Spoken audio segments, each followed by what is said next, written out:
Hi, Sharon Preston here with Ladies of Lead. I just wanted to have a candid conversation about the new Oregon gun law that confiscates firearms if a family member turns them in as being a danger to themselves or others. To me, this is a two-step problem. Number one, let's talk about suicide. About the time somebody's depression is scaring them enough to seek help, they might not seek help knowing that their firearms might be taken away. This is particularly pertinent for the professional that uses firearms for a job. So let's talk about law enforcement, instructors, BLM, Postal Service, IRS, people like military that use firearms for their job. And they are more susceptible to see things in their life and in their job that they might need help to process with. And some of that might be depression or sadness about something that they've had to deal with. And they want to seek help. They might not, knowing that the firearms might be taken away. Then you have the everyday person, like the retired military. You have the concealed handgun license carrier or the hunter. They might not seek help because they're worried that their firearms will be taken away. So suicide it could escalate because they're not going to have that outlet. Also, if a family member can turn them in, what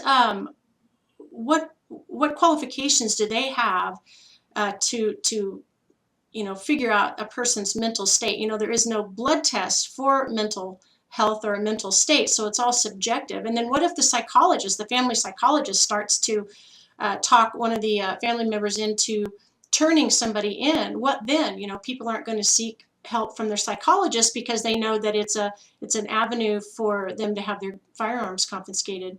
And then you have the aggressor or the bad actor who really is a danger to somebody else. And they get a 24-hour notice before their guns are confiscated. What do you think is going to happen in that 24 hours? Do you think they're going to hide all their guns? There's no way to tell how many they had in the first place. Do you think they might hurt somebody or themselves within that 24 hours? Will it just escalate their time frame? There's really nothing in place to protect anybody in the household after that happens. What about law enforcement that has to show up to confiscate these firearms? What kind of danger are we putting them into? So the person that's a bad actor, you take that tool away from them and they'll just use something else. So we have, suicide by head-on. We have garden tools. The shovel was just a shovel until it was used to kill somebody. The real weapon here is the mind. All of these acts start with a thought. So until we start really dealing with the true weapon, which is the mind, I think we're going to continue to have this problem no matter what tool somebody uses. So from my understanding, there's not a whole lot of support in Oregon for suicide, like suicide hotlines and things like that.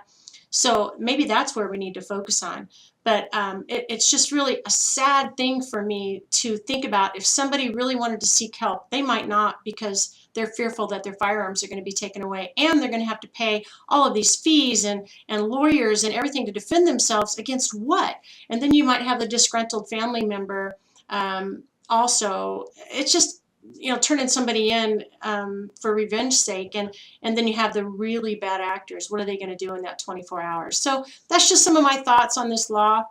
I understand, if you have lost somebody from suicide or violence, I totally get the feeling behind this, but I think that this is a bad route to go because I see the suicide rate possibly escalating and, of course, the aggression escalating as well.